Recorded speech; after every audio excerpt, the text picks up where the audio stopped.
Hola, me llamo Koen van Normeringen, soy el representante de UNICEF en Mozambique. ¿Y dónde nos encontramos en este momento? Bueno, en este momento estamos en la sede de UNICEF en Mozambique, en el patio, En Maputo. en Maputo. Ujú. ¿Cuántas personas trabajan en la sede de UNICEF de este país? En total, el personal de UNICEF en Mozambique son 115 personas en la sede y tenemos dos lugares en el terreno donde tenemos dos personas cada una. En el terreno que están en donde, en el En norte. Beira, en Nampula, es que es personal de salud y de agua y saneamiento. Y como ellos están más a supervisar las obras, están baseados ahí. ¿Cuáles son los problemas, los retos mayores a los que se enfrenta el equipo de UNICEF aquí en Mozambique? Bueno, nosotros tiene que definir en cuanto a los desafíos, los retos, tienes que primero saber que el mandato de UNICEF es apoyar el país, tanto gobierno como sociedad civil y los niños mismos, en implementar el convenio de los derechos de los niños. Entonces, la misión de UNICEF es aplicar, implementar el convenio de los derechos de los niños, porque todos los países del mundo, incluido Mozambique, han firmado este convenio. Entonces, hablar, preguntar cuáles son los desafíos, son los desafíos de la implementación del convenio. Y el convenio es la base para los derechos de sobrevivencia, desarrollo, educación, protección y participación de los niños. Y cubre todo el desarrollo de los niños desde antes del nacimiento hasta los 18 años. Entonces, como saben, Mozambique es el país el, que es el cuarto más pésimo en cuanto a los indicadores de desarrollo humano. Y a pesar de tener hecho muchos progresos en cuanto a la sobrevivencia de los niños los últimos 15 años, porque se dividió por mitad la mortalidad infantil. Los otros desafíos, los otros indicadores son muy malos todavía, ¿no? Es que en educación hay más de 1 millón de niños que no están yendo a la escuela, es que tiene apenas 75% de los niños están registrados en la escuela, pero de estos menos de la mitad terminan la escuela, entonces el alfabetismo es un gran problema. Eh, Sin hablar de competencias, ¿eh? O sea, apenas para leer, saber leer, escribir y calcular. A pesar de haber hecho muchos progresos en la reducción de la mortalidad juvenil, ¿eh? Entonces en ese momento, bueno, todavía 10% de los niños no cumplen con 5 años, no sobreviven 5 años, todavía 10%. 15 años atrás eran 20%. ¿Eh? Entonces, muchos progresos, pero mucho por hacer. Y en cuanto a la mortalidad neonatal, es que en el primer mes de vida esto no cambió, es que está todavía en 38 por mil nacidos vivos, entonces casi 4% de los niños no sobreviven un mes. Registro de nacimiento. Eh, han hecho progresos, está en 62% de los niños tienen registro de nacimiento antes de los 5 años, pero casi 40% no tienen nacionalidad, no tienen nombre. Y esto complica el acceso a la nacionalidad, complica el acceso a los derechos, complica el acceso a la escuela. Eh, Otros, ya hablamos de educación, hablamos de los, los problemas asociados con la protección, violencia, mucha violencia, particularmente contra las niñas, ¿ya? Pero en general, muchos niños padecen de violencia en el hogar, en la sociedad y en particular en la escuela. Por ejemplo, 52% de los primeros nacimientos ocurren en mujeres de menos de 19 años. Y es una de las primeras causas de abandono escolar, el embarazo precoz. El trabajo infantil, obviamente. ¿ya? Es un país, más del 50% de la población vive con menos de $2 por día, que esto es pobreza extrema. Entonces, esto obviamente ocasiona el trabajo infantil informal en la casa para sobrevivir o fuera de la casa, entonces en cosas. Entonces es un país que en resumen ganó su independencia apenas desde 74. Vivió una guerra de 20 años, entonces tiene los triples desafíos de postcolonialismo reciente, postconflicto, que destruyó, que mató a más de 1 millón de personas, y el desafío que los otros países africanos están enfrentando también.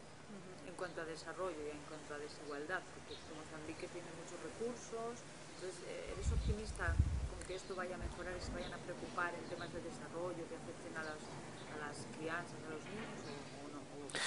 Bueno, Mozambique sí tiene recursos, ¿no? Últimamente se ha hablado mucho sobre el carbón, sobre el gas y también tienen otros recursos mineros, pero los recursos mineros no siempre son la solución. De todos modos, en este momento, Mozambique ha conocido un crecimiento económico de 7% por año desde los últimos 15 años. Pero esto es más debido a las inversiones en el sector comercial y productivo. No es tanto el sector minero aún, ¿ya? Porque producción de carbón en el norte tiene muchas limitaciones y representa, el sector minero representa 15-20% de los ingresos del Estado. Entonces, en ese momento todavía no representa mayor cosa. En el futuro puede ser, ¿ya? Es que el gas particularmente, pero va a depender de cómo se desarrolla, cómo va a evoluir el mercado internacional, porque hay muchos cambios con el gas de schiste en Estados Unidos, por ejemplo, ¿no? Y la capacidad que el país va a tener para crear el ambiente fiscal para gerir estos recursos, porque de todos modos no va a dar beneficios concretos sobre los ingresos del Estado antes de 10 o 15 años, porque son inversiones enormes y es sobre la base de reembolso de inversiones, ¿no? Entonces el país realmente va a aprovechar apenas la renta, el ingreso del sector minero La cuando... política es muy importante también ahí, cómo se mueva el gobierno en este nuevo entorno de desarrollo. Más que la política sí, pero también la capacidad, porque es muy complejo, ¿no?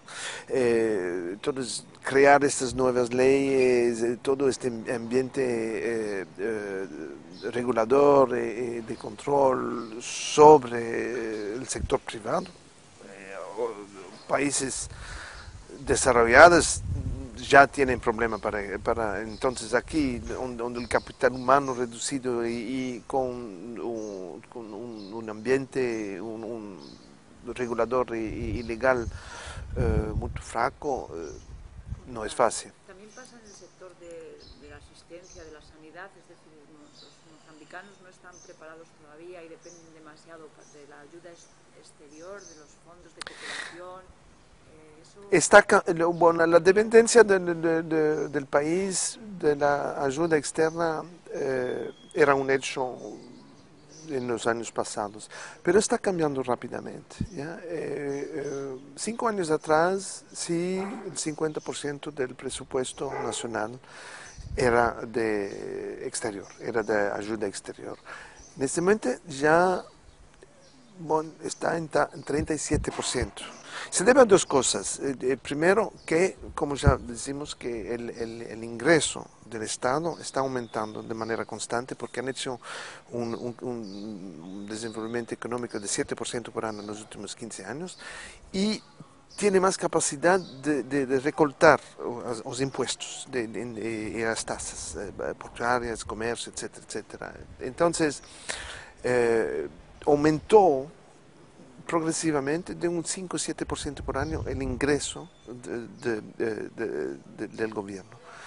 Y al mismo tiempo no aumentó, a lo mejor quedó estable en ese momento, pero con riesgo de disminuir, con el riesgo de disminuir las contribuciones del exterior. Entonces, sí, es un país que todavía depende mucho, por un 37% de su economía, del presupuesto del Estado por lo menos, de la ayuda exterior. Eso va a disminuir en el futuro cuando se mejoran los ingresos del Estado y con el riesgo también financiero y internacional, pero tiene otras oportunidades. Las inversiones exteriores son grandes en el sector minero, como particularmente agropecuario, tiene mucha más posibilidad ahí.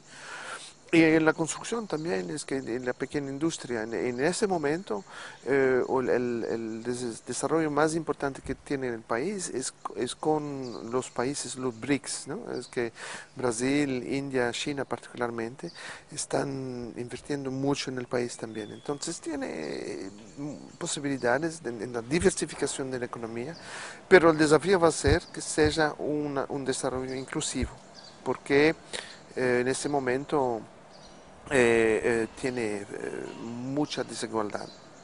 En esa legislación es activa, hay ONGs, grupos de aquí en Mozambique que sean especialmente activos y con los que vosotros trabajáis, ONGs, No no hay. percibí, no entendí. En Mozambique, para luchar contra esa desigualdad, no solamente están lo que haga el gobierno, sino también un poco la sensibilidad de la población. Eso está cambiando y la gente es implicada o se organiza, protesta. Hay cierta actividad también del propio país para apoyar tareas como la vuestra, por ejemplo, a través de ONGs. Bueno, combater desigualdad no es fácil. ¿Ya? Infelizmente en el mundo la desigualdad aumentó en todo lado. Eh, España es un buen ejemplo. ¿Ya? Es que con 25% de desempleo la razón fundamental es el modelo económico, básicamente. Es que la caída de cualquier alternativa al capitalismo es una de las razones fundamentales de la desigualdad. Es que el crecimiento económico actual beneficia particularmente al capital y es autosustentador. Quien tiene dinero va a tener más dinero, quien tiene poco dinero va a tener menos. ¿Ya? Entonces no es tan simple como para resolver esa situación aquí, en un país que tiene poca capacidad de regulación y de controlar el mercado, porque básicamente, porque lo que ha hecho Europa y Japón, en cierto modo Estados Unidos, ellos dicen que están aplicando el liberalismo económico. No es cierto. Es que ellos tienen un modelo económico liberal, controlado, regulado. Y en los países con poca capacidad de gobernación, no tienen esa capacidad de regular el mercado. Entonces se ven los peores resultados, impactos de este modelo económico liberal puro. ¿Ya? Entonces, en cierto modo se puede decir que es capitalismo salvaje. Entonces, la primera cosa es ayudar al gobierno a regular el mercado, reforzar su capacidad de legislación, de regulación y de justicia para evitar que sea un capitalismo salvaje. Obviamente, en ese momento no hay separación de poderes en el país tampoco, ¿no? Es que esos países donde un partido tiene el monopolio del poder desde muchos años, y tiene muchos ejemplos de eso, no es apenas aquí en Mozambique. Lo que se necesita es reforzar los otros poderes, bueno, los poderes clásicos de Montesquieu, ejecutivo, legislativo y de justicia, sí. Esto es un trabajo que todos los partenarios de desenvolvimiento están empeñando a hacer, pero tiene un papel preponderante también las medias, todos los medios de comunicación, para también cuestionar, para sensibilizar, para movilizar. Y además de esto, obviamente, la sociedad civil, en particular las iglesias, de cierto modo también la sociedad civil organizada, las ONGs nacionales particularmente. Y no es fácil, todo eso, de nuevo, estamos enfrentando los factores estructurales de subdesarrollo, que es la falta de capacidad humana, la falta de organización, la falta de recursos. Entonces, todo eso es una cosa muy difícil de salir de ese problema. ¿Nos puedes explicar cómo actúa UNICEF con todo esto? Bueno, UNICEF, el papel de UNICEF, repito, es el mandato, derechos de las crianzas. Derechos de las crianzas, también participación. Entonces, uno de los factores preponderantes para mejorar la responsabilidad del Estado como propietario de las obligaciones es reforzar la capacidad de la sociedad civil y de los propios niños de pedir sus derechos. Entonces, por ejemplo, mañana tenemos dos reuniones importantes. Uno, Parlamento Infantil, donde los mismos niños van a pedir cuentas al Parlamento y al Ejecutivo y evaluar la implementación del plan de acción para los niños. Otro es las iglesias. Tenemos un encuentro también con todas las iglesias de Mozambique, porque son actores fundamentales. Ellos tienen mucho poder, son mucha cobertura, tienen presencia en todo el territorio, y ellos pueden hacer. Entonces, nuestro papel, nosotros veremos, primero, directamente, en asegurar que todos los niños mozambicanos tengan acceso a los tres esenciales: un paquete de servicios esenciales, las competencias básicas esenciales para poder o demandar estos servicios o para protegerse en casa, y las comunidades, los productos esenciales para poder o aprovechar los servicios o hacer. Y todo esto en un contexto de gobernación, leyes, reglamentos, orzamentos que permiten esto. Cuéntame, en temas de salud, por ejemplo, ¿cuáles son las enfermedades, las amenazas más importantes que tienen los niños? Pues salud aquí es que todavía las 4 causas principales de mortalidad infantil son malaria, diarrea, infecciones respiratorias y doencias neonatales, ¿ya? Todo esto que son condicionados por 35% de malnutrición aguda y 42% de malnutrición crónica. Entonces, el trabajo que hacemos es dirigido particularmente para o ayudar a ofrecer el paquete mínimo que va a controlar la malaria, infecciones respiratorias, diarrea, afecciones neonatales y malnutrición, o también reforzar las competencias básicas a nivel de familia para pedir estos servicios, para protegerse contra eso. Por ejemplo, la alimentación materna exclusiva disminuye la mortalidad infantil de hasta 13%. ¿Ya? Por ejemplo, dormir bajo de mosquitero disminuye la infección por malaria de 50%. Pero esto implica también que haya capacidad para el gobierno ofrecer estos servicios, y también que haya los productos en el mercado o subsidiados o gratuitos, que haya agua, que haya mosquiteros, que haya medicamentos esenciales, etc. Entonces, para todos los programas nosotros tenemos que ir por los tres esenciales: servicios esenciales, prácticas esenciales, productos esenciales. En tema de vacunación. Vacunación es uno de los success stories, ¿ya? Que las historias de suceso de este país y otros países también, es que la cobertura vacunal es muy alta, y se puede estimar que desde que empezó realmente todos los esfuerzos de vacunar de manera universal contra, primero, a 6 enfermedades básicas, pero ahora también que son difteria, tuberculosis, tétanos,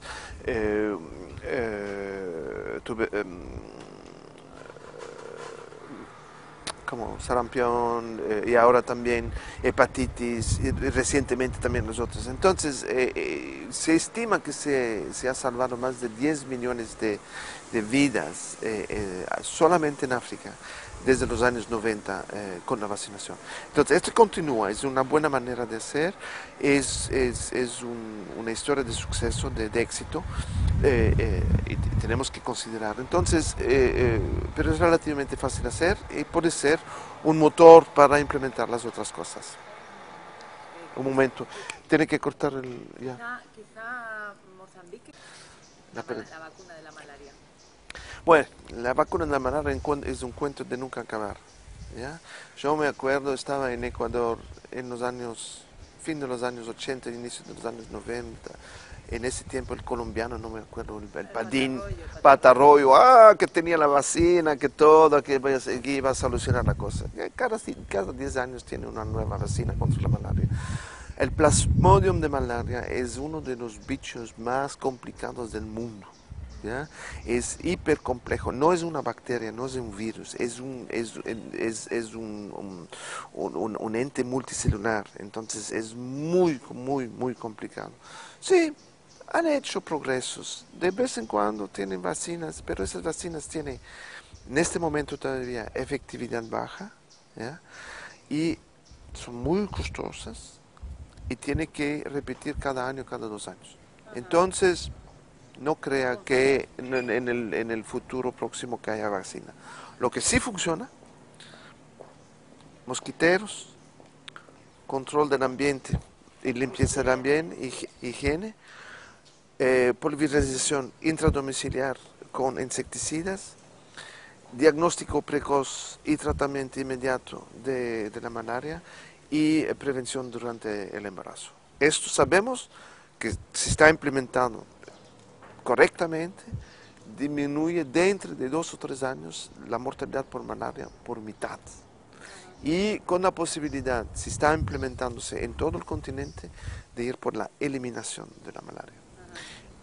¿Has visitado Manisa, donde está el centro de vacunación de Pedralós, todo esto, que ellos confían, están en la fase 3 de la nueva... Sí, sí. Incluso tenerla para... Yo espero que puede ser posible, pero vamos a ver.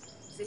En ese momento lo que va a salvar vida es los niños dormir bajo mosquitero, tienen acceso inmediato al diagnóstico, tienen el tratamiento dentro de 24 horas y tienen la prevención de la malaria durante el embarazo. Supongo que para UNICEF son muy importantes los fondos, porque vosotros apoyáis todas estas iniciativas para cumplir el mandato, como dices. Con la crisis en Occidente, en Europa y todo esto, ¿están bajando los fondos? No, es que los fondos son importantes para UNICEF y queremos agradecer al Comité Español que a pesar de la crisis ha continuado a dar para los niños y realmente lo que hemos visto es que los ingresos de UNICEF casi no han disminuido durante la crisis. Esto muestra que la gente todavía tiene el corazón abierto y continúan apoyando a los niños. Eso es muy positivo, ¿no? Muestra que la gente realmente no piensa también en los demás, ¿no? Sí, es positivo. La gente continúa pensando en los demás y también nos refuerzan en nuestro deseo de realmente hacer todo lo posible para que estos fondos sean utilizados lo mejor posible y que dan resultados para los niños. ¿Y por qué se hace uno miembro de UNICEF? ¿Cómo? ¿Por qué se hace uno miembro de UNICEF? Por el corazón. Ajá. Es que uno se hace miembro de UNICEF porque se ve el impacto de nuestras actividades todos los días. Estaba en Tete 2 semanas atrás a visitar y ahí encontrando a los niños cantando, felices, que tenían una nueva escuela, que tenían la capacidad, la posibilidad de ir a la escuela, de tener los materiales necesarios para la escuela, de tener también una fuente de agua en el pueblo para todos también, evitar que tenían los niños andar 3 horas por día para recoger el agua, que benefician también de los servicios de salud ahí con el equipo móvil que venían en sus casas. Digamos que el futuro ideal sería aquel en el que UNICEF no tuviera que existir. Obviamente, esto es el futuro que estamos a vivir en América Latina, por ejemplo, en otros países. Nosotros nos acomodamos a la transición, ¿ya? el papel de UNICEF como prestador de servicio poco a poco se transforma. Y en los países de transición, como en Europa, el papel de UNICEF queda en ayudar a los países en implementar el convenio de los derechos de los niños. Y todavía hay problemas en Europa. UNICEF todavía tiene un papel que jugar en Europa, para dar el ejemplo de de los niños romanos, ciganos. ¿Ya? Es que es uno de los grupos más desfavorecidos, más despegados, ¿ya? En Europa. Y ahí nosotros estamos trabajando, no solamente en Rumania, pero en los otros países, para que la gente preste atención a esos asuntos. También la pobreza infantil en Europa existe. Es que sabemos que casi el 20% de los niños nacen y viven en familias que viven bajo del nivel de pobreza. En España, por ejemplo, la pobreza infantil es un factor fundamental que nosotros tenemos que considerar. Entonces, el papel de UNICEF va cambiando. Siempre nosotros estamos presentes en 145 países de programa, pero también en 37 países que están apoyando a otros países, pero tienen todavía un papel que jugar en esos países también, porque los derechos de los niños son universales. ¿Y este es el país en donde más le gustaría estar? ¿Le gusta estar o...? Tengo que cambiar de batería, digo, pues si quiero. Sí, es una pregunta nada más, vale, lo contarás. ¿Este es el país donde más le gusta estar, Mozambique, o en su carrera prefiere otro? Yo encuentro un encanto en trabajar en cualquier país, es que tengo pasión para los niños y para el trabajo, y en cualquier país donde trabajé me encantó. Es que siempre hay cosas positivas, siempre hay cosas que podemos cambiar, siempre podemos ver resultados positivos. ¿Qué países ha estado Una lista larga. Nací en Congo, Congo-Kinshasa, República Democrática, y fue mi primer país también donde trabajé. En ese tiempo todavía se llamaba Zaire. Y después Ecuador, Estados Unidos, en la sede de UNICEF, Nigeria, China, Angola y ahora Mozambique. Ajá. ¿El más desesperado de todos ellos? ¿El más difícil? Todos tienen esperanza, hay oportunidades en cualquier lugar. Bueno, pues muchísimas gracias por hablar con nosotros. Gracias a Dios.